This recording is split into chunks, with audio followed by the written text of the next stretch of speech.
हमारे चैनल को सब्सक्राइब करना ना भूलें और बेल आइकन को जरूर प्रेस करें ताकि अगली वीडियो आप तक आसानी से पहुंचे। स्वागत है आप सभी का मेरे YouTube channel study with Sharika में। इस वीडियो के अंतर्गत हम वंशानुक्रम के ऊपर चर्चा करते हैं, जिसके अंतर्गत वंशानुक्रम क्या है, उसकी प्रक्रिया कैसे होती है, उसके नियम और सिद्धांत क्या है, इन सभी के ऊपर हम चर्चा करते हैं। वंशानुक्रम, हमें पता है कि मानव का विकास दो कारकों से होता है, एक जैविक कारक और दूसरा सामाजिक कारक। जैविक कारक का विकास का जो दायित्व होता है वह माता पिता या वंशानुक्रम पर होता है, तो सामाजिक कारक का विकास का दायित्व वातावरण पर होता है। मतलब जन्म से संबंधित विकास को हम वंशानुक्रम कहेंगे और समाज से संबंधित विकास को हम वातावरण कहेंगे।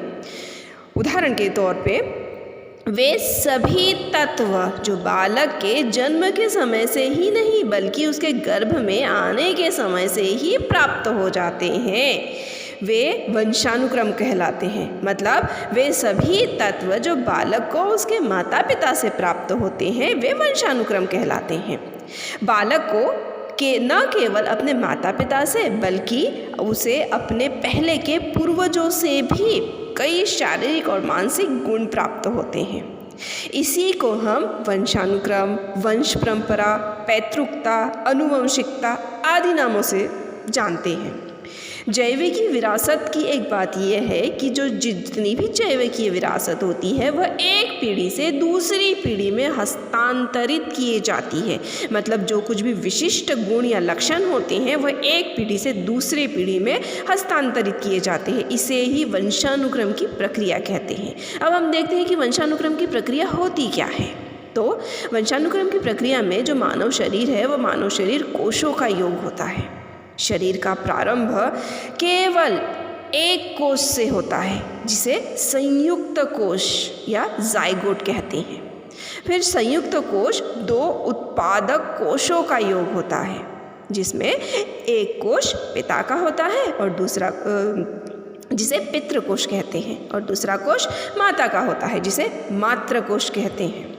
स्त्री और पुरुषों के प्रत्येक कोशों में 23 गुणसूत्र होते हैं। इस प्रकार संयुक्त कोश में 23 गुणसूत्र के जोड़े होते हैं। ये जो गुणसूत्र है इसके संदर्भ में जो मन है वो मन ने ये कहा है कि हमारी असंख्य परंपरागत विशेषताएं इन गुणसूत्रों में निहित होती हैं और ये विशेषताएं गुणसूत्रों में विद्यमान पैतृक्यों में होती है। पैतृक्य मतलब जीन्स में होती है और प्रत्येक पैतृक्य एक गुण या एक विशेषता को निर्धारित करता है। इसीलिए इन पैतृक्य को वंशानुक्रम निर्धारक भी कहते हैं। यही पैतृक्य शारीरिक और मानसिक गुणों को एक पीढ़ी से दूसरे पीढ़ी में पहुंचाते हैं। स्त्री और पुरुषों में 22 जोड़ों का आकार होता है, जिसमें स्त्री व पुरुषों में दोनों में 22 जोड़े समान होते हैं, जिन्हें आत्म गुणसूत्र कहते हैं। जो 23वां जोड़ा होता है वह लिंग गुणसूत्र होता है। यह स्त्रियों में तो समान होता है, लेकिन पुरुष जो होते हैं उन पुरुषों में एक लंबा गुणसूत्र होता है और दूसरा गोल गुणसूत्र होता है। लंबा गुणसूत्र X गुणसूत्र कहलाता है तो गोल वाला गुणसूत्र Y गुणसूत्र कहलाता है।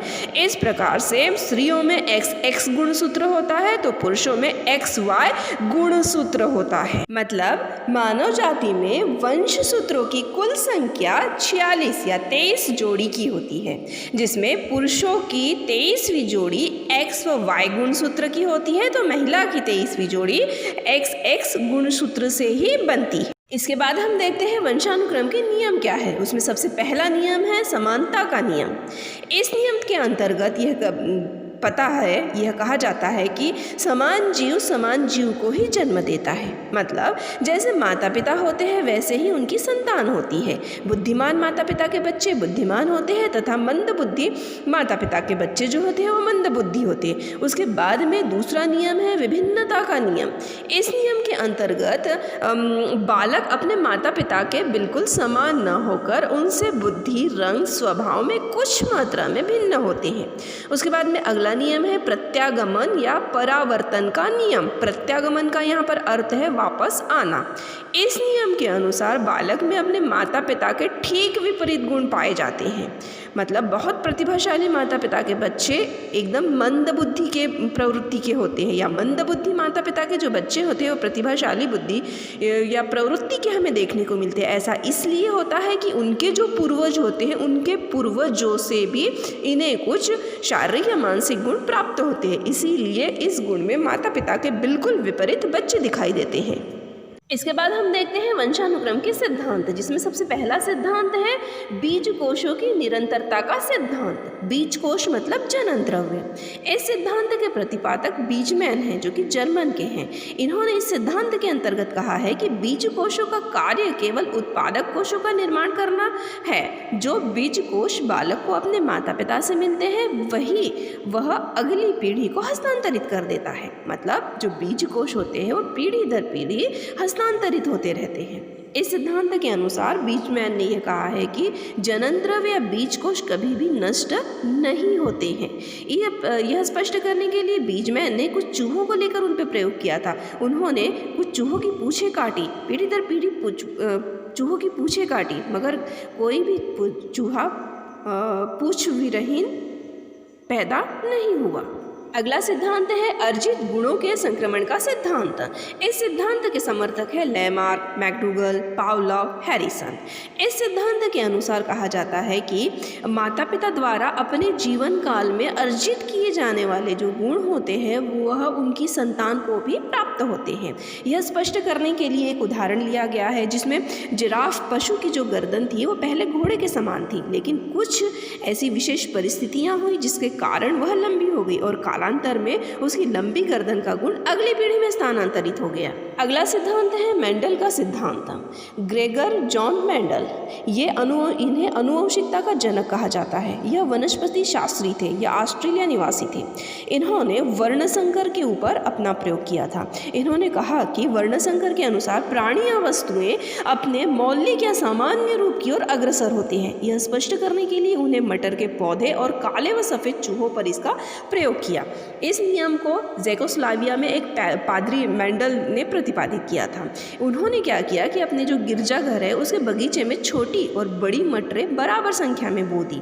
अब जो उगने वाली मटरें थी उनको फिर से उसने बोया। ऐसे कई बार उसने प्रयास किए और बाद में नतीजा यह मिला कि बड़ी मटर से बड़ी ही मटर बाद में पैदा हुई और छोटी मटर से छोटी ही मटर पैदा हुई। मतलब उगने वाली जो शुद्ध मटरें थी वास्तविकता की ओर बढ़ी। इसीलिए इसी आधार पर इन्हें अनुवंशिकता का जनक कहा जाने लगा। अगला सिद्धांत है गाल्टन का जीव सांख्यिकीय सिद्धांत। इस सिद्धांत के अनुसार बालकों में जो गुणों का हस्तांतरण होता है वह केवल अपने माता पिता से न होकर पूर्वजों से भी होता है। उसके बाद में अगला सिद्धांत है डार्विन का सिद्धांत। इस सिद्धांत में डार्विन ने यह कहा है कि हम अपने आप को निरंतर बदलती हुई परिस्थितियों के अनुसार परिवर्तित करते जाते हैं। मतलब कुछ जो प्रजातियां हैं वह अपने आप को अपने वातावरण से समायोजित करने के लिए अपने में आवश्यक परिवर्तन लाती है और यही परिवर्तन स्वाभाविक रूप से वंशानुक्रम के धरोहर में आने वाली पीढ़ियों में हस्तांतरित किए जाते हैं। मतलब डार्विन और जो बीजमैन थे इनके प्रयोगों से यह स्पष्ट होता है कि वे गुण अगली पीढ़ी में हस्तांतरित होते हैं जिनका जीवन के लिए संघर्ष करते समय बीज कोशों पर प्रभाव पड़ता है, और जो अर्जित गुण बीज कोश पर प्रभाव नहीं डालते हैं वे हस्तांतरित नहीं होते हैं। जैसे कि भाषा का संक्रमण, यह नई पीढ़ी में हस्तांतरित नहीं होता है क्योंकि यह बीज कोशों पर प्रभाव नहीं डालता है। अगली वीडियो में हम सामाजिक कारक मतलब वातावरण के ऊपर चर्चा करेंगे। उम्मीद करती हूँ आपको मेरी यह वीडियो अच्छी लगी होगी। हमारे चैनल को सब्सक्राइब करना ना भूलें और बेल आइकन को ज़रूर प्रेस करें ताकि अगली वीडियो आप तक आसानी से पहुँचे। धन्यवाद।